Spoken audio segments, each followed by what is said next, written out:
Hello ಗೆಳೆಯರೆ, welcome to ಎಸ್ ಪಿಚಿನ್ ಕನ್ನಡ ಚಾನಲ್. ಇದನ್ನು ನಾವು ಗಣರಾಜ್ಯೋತ್ಸವ ಭಾಷಣ ನೋಡ್ತಾ ಇದ್ವಿ. ಗಣರಾಜ್ಯೋತ್ಸವ ಪುಟ್ಟ ಭಾಷಣ ನೋಡ್ತಾ ಇದ್ವಿ. ಈ ಒಂದು ಪುಟ್ಟ ಭಾಷಣ ಇಷ್ಟವಾದರೆ ಲೈಕ್ ಮಾಡಿ, ಶೇರ್ ಮಾಡಿ, ಸಬ್ಸ್ಕ್ರೈಬ್ ಆಗೋದು ಮರಿಬೇಡಿ ಅಂತ ಹೇಳ್ತಾ ಈ ವಿಡಿಯೋ ಬಗ್ಗೆ ನೋಡ್ತಾ ಹೋಗೋಣ ಬನ್ನಿ. ಎಲ್ಲರಿಗೂ ಶುಭೋದಯ.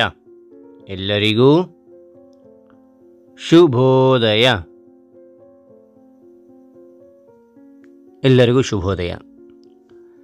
ನಾವು ಇಂದು ನಮ್ಮ 73ನೇ ಗಣರಾಜ್ಯೋತ್ಸವವನ್ನು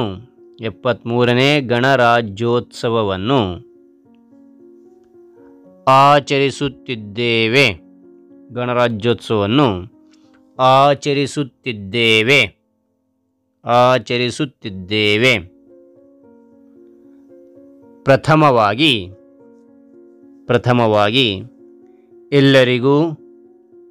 ಎಲ್ಲರಿಗೂ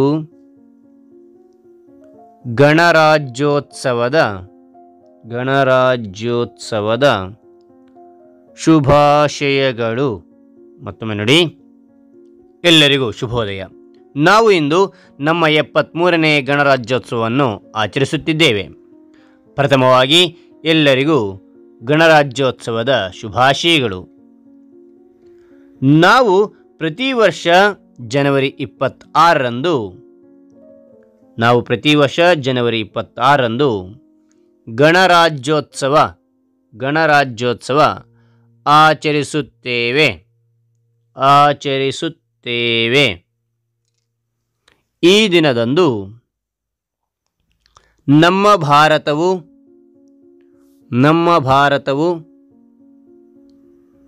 ಗಣರಾಜ್ಯವಾಯಿತು. ಮತ್ತೊಮ್ಮೆ ನೋಡಿ, ನಾವು ಪ್ರತಿ ವರ್ಷ ಜನವರಿ 26ರಂದು ಗಣರಾಜ್ಯೋತ್ಸವ ಆಚರಿಸ್ತೇವೆ. ಈ ದಿನದಂದು ನಮ್ಮ ಭಾರತವು ಗಣರಾಜ್ಯವಾಯಿತು. ಈ ದಿನದಂದು ಧ್ವಜಾರೋಹಣೆ ಮಾಡಿ ಹಾಗೂ ರಾಷ್ಟ್ರಗೀತೆಯನ್ನು ಹಾಡಲಾಗುತ್ತದೆ. ಈ ದಿನದಂದು ಧ್ವಜಾರೋಹಣೆ ಮಾಡಿ ಹಾಗೂ ರಾಷ್ಟ್ರಗೀತೆಯನ್ನು ಹಾಡಲಾಗುತ್ತದೆ. ಓಕೆ, ನಾವು ಇಂದು ಗಣರಾಜ್ಯೋತ್ಸವವನ್ನು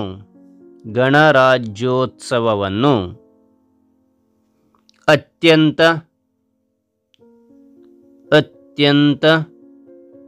ಸಂತೋಷ ಮತ್ತು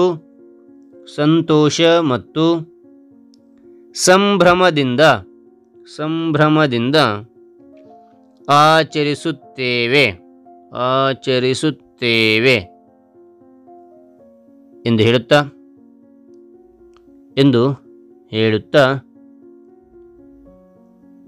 ನಾವೆಲ್ಲರೂ ನಮ್ಮ ದೇಶವನ್ನು ಪ್ರೀತಿಸೋಣ, ಅಭಿವೃದ್ಧಿಪಡಿಸೋಣ ಎಂದು ತಿಳಿಸುತ್ತಾ ನನ್ನ ಈ ಭಾಷಣವನ್ನು ಮುಗಿಸುತ್ತೇನೆ. ಮತ್ತೊಮ್ಮೆ ನೋಡಿ, ಈ ದಿನದಂದು ಧ್ವಜಾರೋಹಣೆ ಮಾಡಿ ಹಾಗೂ ರಾಷ್ಟ್ರಗೀತೆಯನ್ನು ಹಾಡಲಾಗುತ್ತದೆ. ನಾವು ಇಂದು ಗಣರಾಜ್ಯೋತ್ಸವವನ್ನು ಅತ್ಯಂತ ಸಂತೋಷ ಮತ್ತು ಸಂಭ್ರಮದಿಂದ ಆಚರಿಸುತ್ತೇವೆ ಎಂದು ಹೇಳುತ್ತಾ ನಾವೆಲ್ಲರೂ ನಮ್ಮ ದೇಶವನ್ನು ಪ್ರೀತಿಸೋಣ, ಅಭಿವೃದ್ಧಿಪಡಿಸೋಣ ಎಂದು ತಿಳಿಸುತ್ತಾ ನನ್ನ ಈ ಭಾಷಣವನ್ನು ಮುಗಿಸುತ್ತೇನೆ. ಜೈ ಹಿಂದ್, ಜೈ ಹಿಂದ್, ಜೈ ಭಾರತ್, ಜೈ ಭಾರತ್. ಹಾಗಾದರೆ ಈ ಒಂದು ವಿಡಿಯೋ ಇಷ್ಟವಾದರೆ ಲೈಕ್ ಮಾಡಿ, ಶೇರ್ ಮಾಡಿ, ಸಬ್ಸ್ಕ್ರೈಬ್ ಆಗೋದು ಮರಿಬೇಡಿ ಅಂತ ಹೇಳ್ತಾ ಈ ವಿಡಿಯೋ ಮುಗಿಸ್ತೀನಿ. Thank you for watching. Bye.